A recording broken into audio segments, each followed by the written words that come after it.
First of all, for those of you I have not yet met, my name is Tim Sink. I'm president of the Greater Concord Chamber of Commerce, and delighted you came out for our legislative outlook today.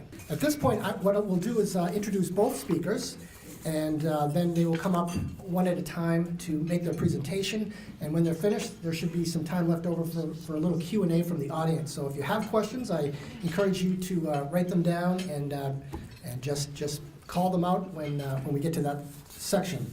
Our first speaker is Phil Sletton, and Phil is a policy analyst at the New Hampshire Fiscal Policy Institute, where he researches and informs public debates on policy issues, particularly regarding state budget and revenue policies and their effects on low and middle income families. Prior to this position, he worked with the state legislature as a performance auditor at the Office of Legislative Budget Assistant. Phil earned his Master's of Public Affairs degree with a focus on the policy analysis of economic and tax policies from the University of Wisconsin-Madison's Follett School of Public Affairs. And he earned his bachelor's degree from Grinnell College in Iowa. He loves New Hampshire. He's an outdoor enthusiast. He's one thing we have in common, we both like to hike. Phil has completed all the 48 4,000 footers in New Hampshire. I've got two more hikes to go before I get that done, so you beat me to that club. Our second speaker today is David Juvet. David is he is the Senior Vice President, Public Policy and Communications for the Business and Industry Association of New Hampshire. David is a graduate of Arizona State University. He began his career with the Arizona Automobile Association in 1982 and has accumulated more than 35 years' experience in government relations, lobbying, public policy advocacy, media relations, and marketing, public relations. David began his work under Arizona State Governor, and I'm going to mispronounce this, David, Meekum, thank you, Evan Meekum, as a public relations specialist in the Governor's Office of Highway Safety. In 1988, David joined AAA Massachusetts, New Hampshire as a manager of government and public relations, and in 1990 was promoted to Director of Government Affairs for AAA New Hampshire. In 1997, he transitioned to Director of Marketing and Public Relations for the Currier Museum of Art in Manchester. He began his career with the Business and Industry Association in April of 2000 as Vice President and was promoted to Senior Vice President in January of 2008. He is a gubernatorial appointee to the New Hampshire Workforce Investment Board. He's a board member for Reaching Higher New Hampshire, public education advocacy organization, and he recently completed a 3-year term on Concord's Red River Theater Board of Trustees. David is also a competent and enthusiastic rock guitar bassist, so if you're looking for somebody, I hear he's got a ton of extra time to do gigs. We're going to start with Phil and then transition over to David, so Phil, please join us at the podium.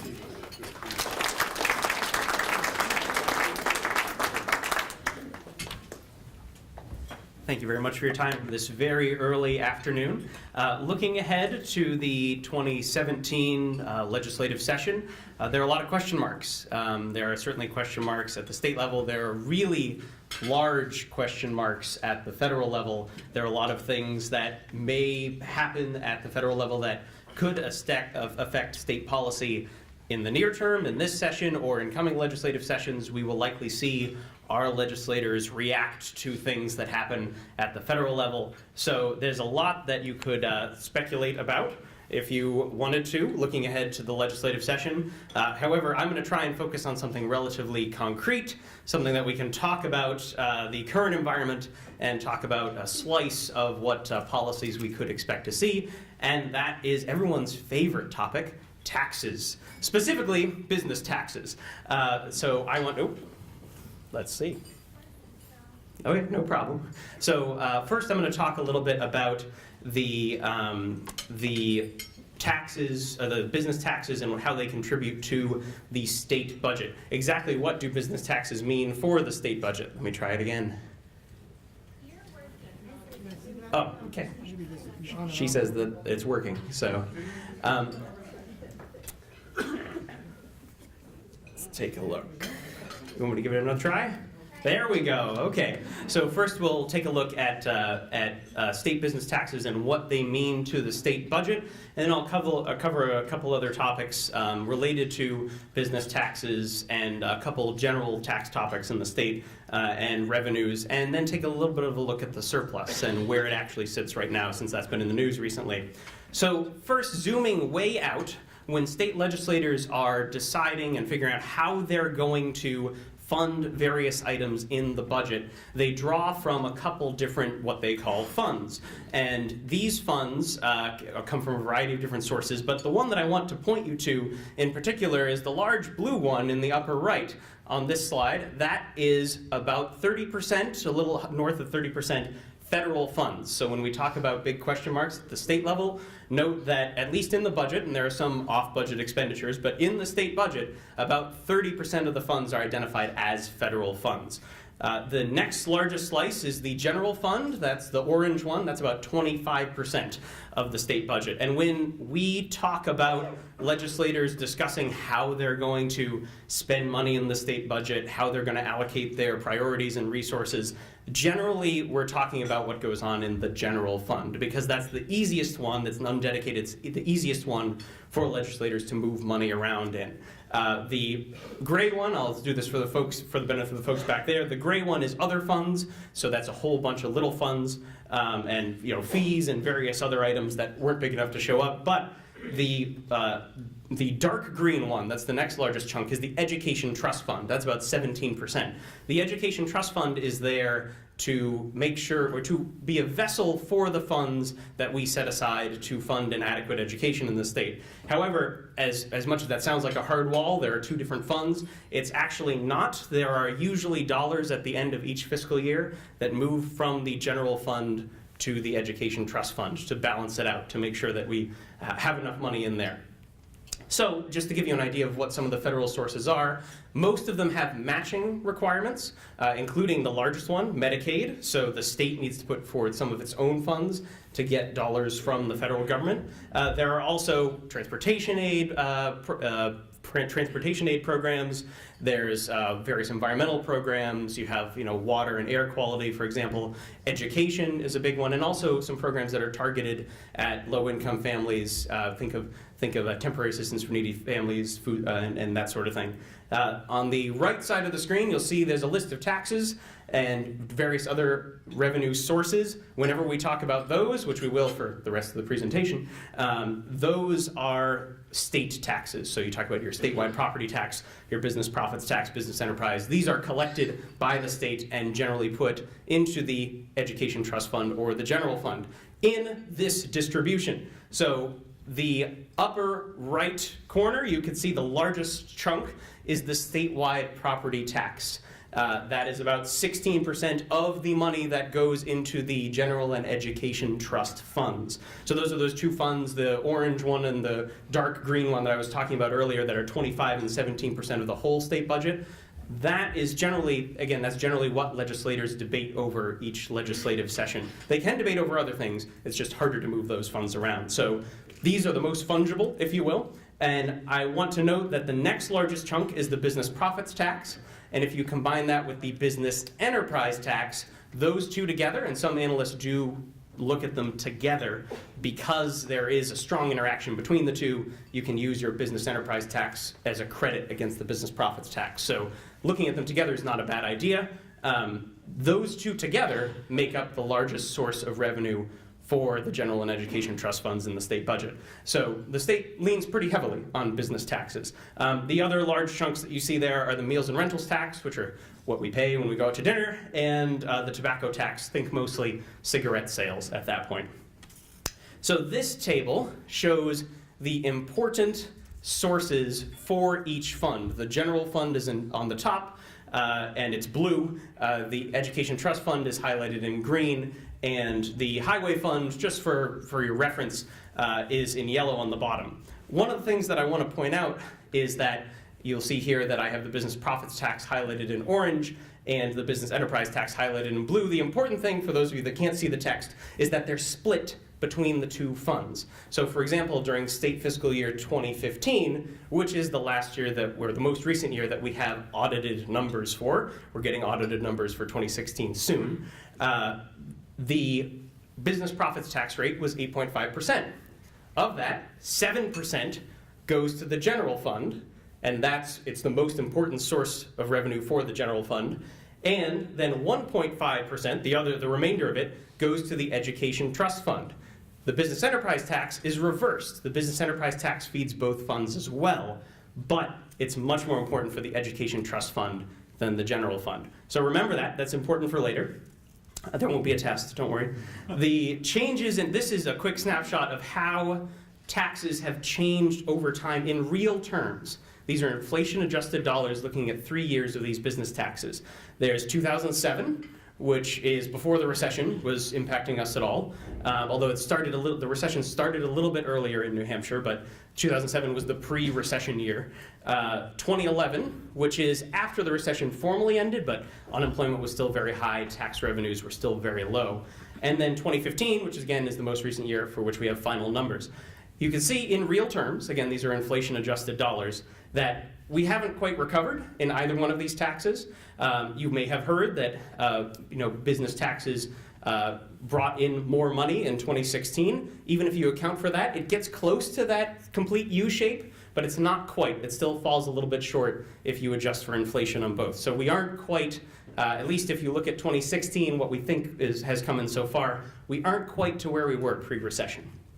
Now, this is the general and education trust fund balance overall, again adjusted for inflation. So the education trust fund's in green on the top, the general fund is in blue on the bottom. Big takeaway from this slide is that at least based on these two funds, and this is not the entire state budget, that picture looks a little different because there are federal funds included in there too, but we aren't back to where we were pre-recession in real dollars in terms of inflation-adjusted dollars.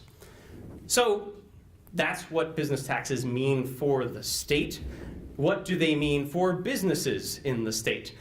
So how exactly does it impact businesses? And I'm sure there are people in this room who are acutely aware of how business taxes influence your particular business. This is looking, so I'm trying to give a broad perspective here, and there are a couple studies I want to look at. But first, I want to get everybody on the same page as to what these business taxes actually are. Again, I'm sure there are people in this room who are much more aware of the minutiae than I am, but business profits tax is a tax on gross business profits adjusted for various tax credits, like the business enterprise tax credit, for example, and an apportionment. Apportionment is how the state decides how much business activity is actually in the state's borders and is taxable. So apportionment essentially says, let's divide up how much business activity this business had based on this payroll and where the property is and where the sales are, and distribute it among the states and see how much we actually want to tax because it's in-state activity. There are certain thresholds. For example, it's $50,000 in gross business income before you have to file your business profits tax receipt, but that doesn't necessarily mean you have to pay, but you have to file. And there are a couple other thresholds that are important to reach, or a couple other caveats. Two terms that I want to make clear to everyone, because it will make the rest of the presentation go more smoothly if you remember these terms. One is the tax base. That is the pool of economic activity, essentially, that the state says we are going to draw these taxes from. So for the meals and rentals tax, for example, some of you may remember it being called the meals and rooms tax. You're correct. It was called the meals and rooms tax. However, the state decided to add taxing rental cars onto that tax. So that expanded the tax base, right? More stuff was able to be taxed. The tax rate is how much of that pool we're going to draw out. So the tax rate for the meals and rentals tax went from 8% to 9%. The state now said we're going to take 9% of that tax base that we've decided on and draw it out. So the business tax, the tax base for the business profits tax is about $4.5 billion. It's a moving target. Yeah, that's a very rough figure, but that's about what it is. And the tax rate is likely in the process of dropping. And I say likely because in statute, it depends on how many revenue, or how much we bring in revenue. There's a certain number set. If we don't reach that number, the business tax rate does not drop. It's likely to, but we don't know yet. And the business enterprise tax is different because it's a different tax base. It's relatively unique among state taxes. It's a tax on compensation and interest and dividends that are paid by the business. And again, it has the same apportionment and adjustments for credits. Now, the thresholds are different for that. Note those thresholds are indexed to inflation. So every 2 years they will be revised, likely upward. So that's something to consider or something to know about the business enterprise taxes. Those particular thresholds are indexed so that it doesn't impact the smallest businesses. It is a broader tax base, likely about $35 billion out there is the pool that can be drawn from. And the rate is much lower because you have a much larger pool and is likely to be going down as well because it's got the same triggering mechanism in statute. So now that we've talked about what they are exactly and how the state government interacts with them, these two pie charts show the number of businesses that pay each amount of tax. So there are different buckets here. So for example, the light green one is $1 to $500 of tax liability. So this is how much a business is paying in tax year 2014 in each of these taxes. The business profits tax is on the left, business enterprise tax is on the right. You can see that the big blue section in each one is $0. So of businesses that filed, and this is just shy of 69,000 businesses, of the businesses that filed, almost half paid no BET, and about 3/4 paid no BPT. You can see that it gets very narrow at the top when you're talking about businesses that are paying over $100,000 in each tax. So there aren't very many businesses that are paying those. One caveat, well, two things I want to point out. One, the business enterprise tax is much broader. It's not as dependent on profits. More businesses end up paying that as a percent of those that filed. Another thing I want to point out, these are those that filed. There are about, if you look at the Secretary of State's in this year, if you look at the Secretary of State's listing of how many businesses there are in good standing or in active status, that's 140,000 businesses. This represents the roughly 69,000 that filed. So for whatever reason, and probably a lot of it has to do with how active they actually are and how much money they actually make, but for whatever reason, there's a whole bunch of businesses that didn't file. So these are things that end up manifesting showing how the business taxes, how big a base they have and how much they actually draw from. Now, these next two pie charts, the taxes are in the same order. You've got your business profits tax on the left, business enterprise tax on the right, and the slices now represent how much revenue from each one of those taxes is brought in per category of business payer. So the colors are the same. The very small slice before, that was those paying $1 million or more, is now very important to both taxes, much more so to the business profits tax. And you can see the next largest slice is those paying $100,000 or more. Again, very important to both taxes. Here, the business enterprise tax is again a little bit more distributed. So you can see that how the taxes fall on each one is a little bit different, and that both are reliant to a certain extent on very high-value taxpayers, which is not irregular for a tax with a regular rate or a flat rate, but something I want to point out because I don't know that that's always characterized. Now, this is a study from the Council on State Taxation. This is essentially showing what type of tax in state and local taxes, this is all state and local taxes, businesses pay. The big chunk that's blue is property taxes. And this is in aggregate for businesses. I'm sure there are individual businesses that have wildly different pie charts. But in aggregate, property taxes is almost half of all state and local taxes paid per this study's research. That is mostly going to be your local and your county and your school district related taxes, because as the total tax levy in the state is about, the total property tax levy is only about a tenth of it, a little more than a tenth of it is the statewide property tax. So this is mostly local taxes. Then the next biggest chunk you have is blue, and in green is the business profits and business enterprise tax. And that's about 22%. So you can see that, and if say taxes were to be lowered in one of these chunks, they might have to be raised in another chunk, or maybe not. But in terms of fiddling around with individual rates and their impacts on businesses, there's a broader picture that is not always discussed when we're talking about business taxes, because there are a lot of other taxes, as I'm sure all of you know, there are a lot of other taxes that businesses pay in the state other than just business profits and business enterprise. One other measure of business taxation in each state is if you compare the whole state economy that is non-government.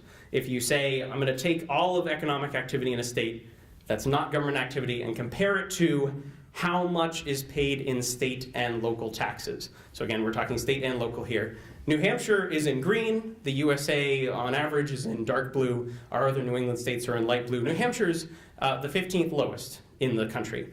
So by this measure, and there are other measures that you'll see, but this one has some comprehensivity to it that other measures don't. By this measure, New Hampshire does relatively well. And there are, remember, when you're looking at this, there are other ways states collect revenue that aren't from businesses. So you might see some other states on there in other places that you might not expect when we're talking about overall tax environment. There are other ways that states that maybe collect more revenue per capita collect revenue that don't impact businesses as much. So I've talked for about 15 minutes about all these things that exist now, and you're wondering, well, that's great, Phil, but what about what's actually going to happen? And now the answer to that is I don't know, because not very many people actually know, and no one knows for certain. However, we have some pretty good guesses, and one of them is that tax law will probably change because it's changed a lot recently. These changes, this is a selected list of changes that have happened. Some of them are still being phased in, like those rate reductions we talked about. One of the things I want to point out is that most of these changes either shrink the base or lower the rate. So they probably result, all things else being equal, and of course not everything else is equal, but they probably result in lower tax revenues in aggregate, these changes. That being said, we can't really analyze individual ones because so many tax changes are going on at the same time. And by the way, the economy's running at the same time. So you can't hold everything else equal. So this has sort of muddled analysis that there have been this many changes. And there are still some unknowns. There are pieces of legislation out there that we don't know the full text of it yet. They haven't been voted on yet. And the governor's budget proposal is really something we want to watch. So that's February 9th. That will drive a significant portion of the agenda, because the governor has to balance the budget. So how is he going to do it? And of course, as the governor, he holds some sway over what the conversation is in terms of the policy conversation. So that's something to watch. There are also some, at least three bills out there about lowering the business profits tax rate. So that'll be another discussion. There's also a study committee for reapportionment. Reapportionment probably will not happen this legislative session. Remember, this is deciding how much of the money is in state versus out of state and what's taxed across state borders or without being across state borders. That probably will not happen this legislative session because that study committee has been, the only legislation is to reauthorize that study committee. So once it's done, then maybe we'll get legislation next session related to reapportionment. There are a whole bunch of bills about tax credits, most of them against the business profits tax to incentivize certain behaviors. There's at least one bill to change the business enterprise tax threshold. The interest and dividends tax, which is a tax on individuals, that is, there are three bills that would reduce that in some way, either the base or the rate, or eliminate it. One of those bills augments it with a capital gains tax. So we could expect that to be a discussion. And the business enterprise tax, I don't expect, there are a couple bills out there that would reduce the business enterprise tax rate. I don't expect that to be something that the legislature passes. And I'm not privy to any conversations, but I'll explain why in a moment, that barring a major overhaul in how we collect revenue in the state, which one of those bills does forward, but barring a major overhaul in a vacuum, the business enterprise tax, I think, would be something legislators would be hesitant to reduce. And here's why. So here's that same familiar table, which has the two portions of the business enterprise tax shaded in blue. Remember that it's somewhat important to the general fund. It's very important to the education trust fund. You can continue to reduce the general fund portion, which these last reductions did, but the reason that we have a business, or one of the reasons, I don't know, I wasn't in the room, I was about 5 years old, but the reason that we have a business enterprise tax is because it's a stabilizing source of revenue. Remember how much larger the base is, right? Profits can swing around a lot with the economy. The business enterprise tax is a little bit more stable because it's based on compensation.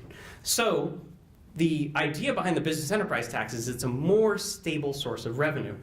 If legislators want to keep that stable source of revenue in the general fund, then they may be hesitant to continue reducing it because it's already getting to be a smaller and smaller portion. You can see the part of it that's going to the general fund projecting forward, assuming that we're going to have those rate reductions. That's in green, and blue is the portion that's going to the education trust fund.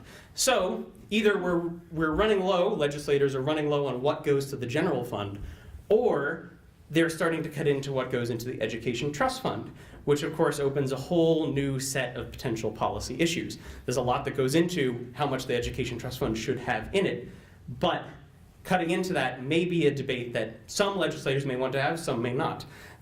One other thing I'll point out about the education trust fund is the statewide property tax. The statewide property tax in state fiscal year 2015 raised $363 million.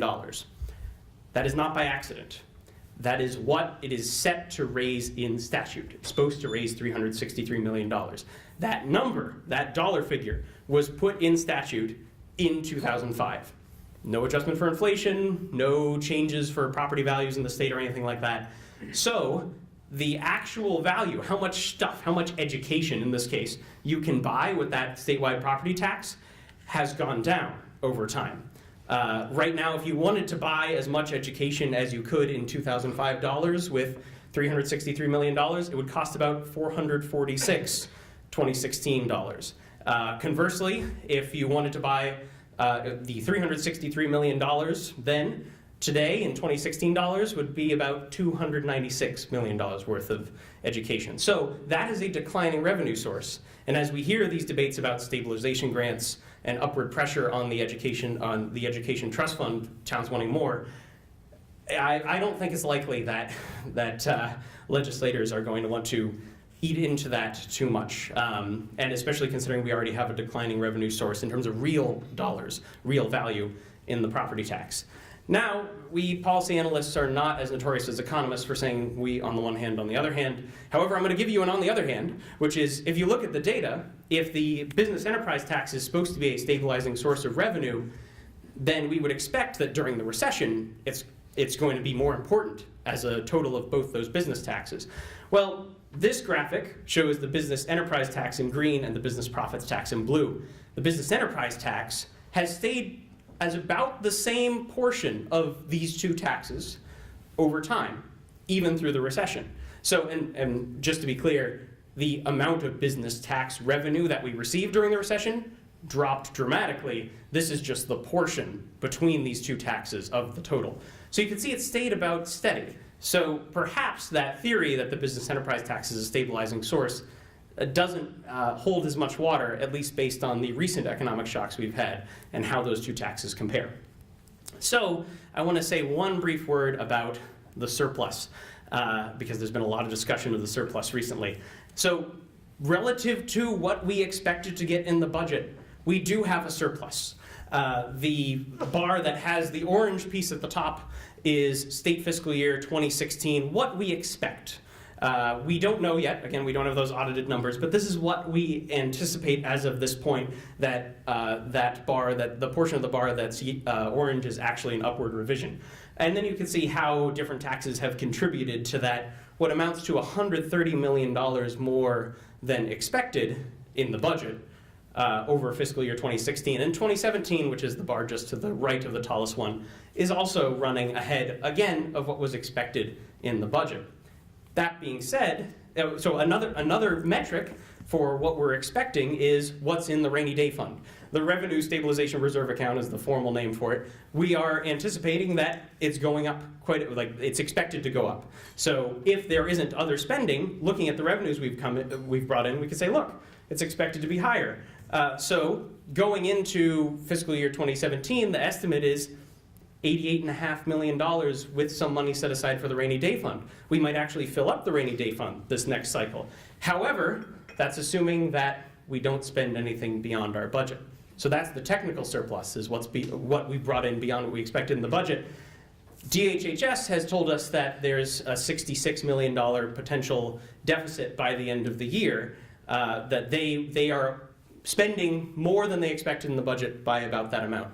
Now, that $66 million includes lapse money, which is money that they expect to give back to the legislature at the end of the year that's planned. That amounts to about $22 million, so that $66 million figure may be a little smaller. It could be fixed through the legislature saying, let's appropriate money. We have this money, let's write a check to DHHS. That seems unlikely to happen at this point, given the dialogue around this issue, but that's a mechanism that could be used. There are some other internal savings that could amount to several $1 million that might ease the brunt of it. One other big question mark that I'm sure many of you in this room know more about than I do is Concord Steam. The state could be on the hook. Well, if the state decides to, it would cost $25 million to continue funding, to continue providing services to these state buildings. The question is, do we pay for it with capital or do we pay for it with cash? And if we pay for it in cash, when do we? So that's another question mark. There are also additional appropriations like aid to dairy farmers. And there are credits from business taxes. Businesses have overpaid taxes and they have credits sitting with the state that they've said, you can put those towards next year, but they could recall those at any time. So that's another question. That's a $173 million question is the estimate right now. Last substantive slide, I promise. This is looking at state corporate income taxes relative to where they expected them to be. And New Hampshire is in green. These are all, not all 50 states, but a lot of the states. And New Hampshire is in the lucky 14 that are above what they projected. So these surpluses may be a little bit fleeting based on what we've seen in other states. New Hampshire's on the lucky side of the ledger here. There are a lot of things that could play into it, how we decide to forecast revenues, that sort of thing. But most states aren't having the experience that we have.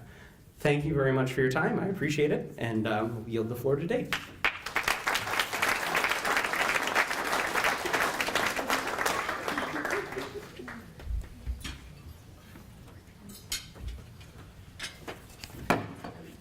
Thanks, Phil.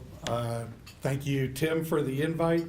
Thank you all for being here. I've got a couple of good news items. I have no charts to show you. So I'm getting ready this morning. I live in Barnstead with my wife, and I'm trying to spend extra time on my hair, and I spend extra time shaving, and I tried to pick out a clean suit that didn't have spaghetti sauce on it. And my wife notices all this, and she goes, "What are you doing?" And I said, "Well, I've got an important speaking engagement today, and I want to look my best." And my wife, who works for a dentist, Steve Bankson, if any of you have Dr. Bankson for a dentist, you've probably met her. She's a very cheerful person, and she always sends me out the door with a cheerful note. And this morning's note was, "Well, don't say anything stupid." So I'm thinking important safety advice, let me write that down. So now I'm driving to work, I come in on 393, and I'm thinking, wait a second. Did she say don't say anything stupid, or did she say don't say anything stupid? I'm still haven't quite figured that out. Well, Phil did a great job talking about revenue that goes into the budget and where we're at and where we might be. I'm going to take about 3 minutes to outline everything else that's going on, because I'd really like to get to your questions along with Phil, because I think that's probably the most interesting start of the program. The first thing we need to recognize is the political landscape, and believe me, it's a lot different than some of us thought it was going to be before elections in November. The House and Senate are both controlled by the Republican Party, as they were last session. Obviously, there's a huge difference in the governor's office, and that makes a really large difference in how legislative initiatives will move forward. The Senate President, Chuck Morris, and the Speaker, Sean Jasper, have a good relationship, and they're used to, from having worked with each other for several years, they're used to keeping open lines of communication. What's changed a lot is the lines of communication between the governor's office and legislative leaders. And I won't say there was no communication between Governor Hassan and the Speaker and the Senate President, But from time to time, that communication was really, really strained. For right now, at least, everybody seems to be playing well together, and things will, for now at least, move fairly smoothly, although probably everything will change with the budget, because even though the governor is a Republican and the Senate president's a Republican and the speaker's a Republican, Republicans don't always agree with each other. Some major focuses, things of major focus this session.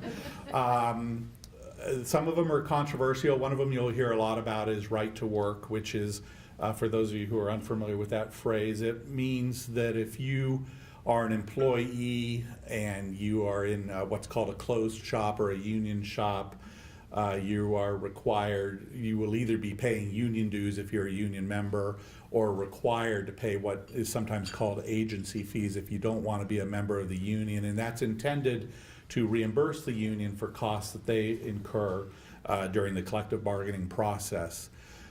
That would change if New Hampshire becomes a right-to-work state. There would no longer be that requirement that you contribute to the union if you don't choose to as a condition of employment. Right now, 28 states around the country have become right-to-work states. The bill has passed the Senate. There's another House bill that has yet to be heard, and then of course the House will have to act on the Senate bill as it goes over to the House for discussion. Another major, and by the way, just so you know where everyone's at, in general, the House Republicans and Senate Republicans are supporting right to work, although there may be a key difference between the two. The House seems more inclined to give an exemption to public employee unions and just have it focus on the private sector. The Senate feels very strongly that it should include both public and private sector jobs. The other issue that it's not of interest, it's not something the BIA is involved in, may not be something of interest to many of you, but it seems to be a key political policy priority for the House and Senate, and that is getting rid of concealed carry permits. And I can't really go into a lot of detail about where or why. That just seems to be something that they are really focused on. In addition to those things, there's a general focus on energy issues and the economy, and also the opioid crisis, which hasn't come up in discussion much this today, but is on everybody's minds in terms of trying to make improvements in what is really a tragic situation. Things that may come up but probably won't this session are expanded Medicaid, and that the reason why is it's where New Hampshire goes with that issue is heavily dependent on what happens with the federal government and attempts or efforts to roll back the Affordable Care Act or Obamacare. As long as New Hampshire continues to receive the federal dollars associated with expanded Medicaid that was promised to the state, it's likely that we will continue to have that program here. If those dollars dry up or go away or are reduced in a substantial amount, that program is really in jeopardy. Then some things that I don't think you may hear about, but I don't think are going to generate much traction. And this again is specifically a result of the election. There were a number of bills or issues that are sort of lumped into family-friendly legislation. That includes paid family leave or some type of insurance product that would allow for paid family leave, increases in the minimum wage, prohibitions against employers checking credit histories of prospective employees or checking about criminal backgrounds. None of those are likely to go very far with the legislative makeup the way it is. One final thing relating to revenues that was mentioned tangentially is looking at other forms of revenue, and specifically the income tax. And again, there is a bill this session. Is Paul Henley in the room? He's mentioned he might be here. Representative Henley has a bill to repeal or lower many of the business taxes and in its place put in an income tax on general income. He's put a lot of work into it. It's certainly interesting legislation, but it really is not going to go anywhere this session. And then finally, getting back to the budget, and then we can open up for questions. That is, after the governor releases his budget, that is going to be the focus of this legislative session, and it will go through everything we have gone through every budget cycle, which is trying to match limited revenue, which with seemingly endless budget requests. The only difference this year from previous years is that because the economy is humming along pretty well, as Phil so eloquently pointed out, revenues, there will always be revenue constraints that make budgeting difficult, but at least this year the revenue constraints are probably not going to be as severe as in years past. So as with many things in life, we're in a sort of a we'll see phase. We'll see what the governor's budget request is and what his priorities are, and we'll know a lot more then about how this session will move forward. Gentlemen, thank you very much.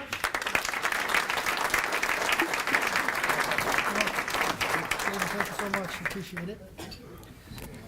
And thank you all for coming. And again, thank you Ledyard Financial for sponsoring today's event. And we will see you next month with Governor Sununu.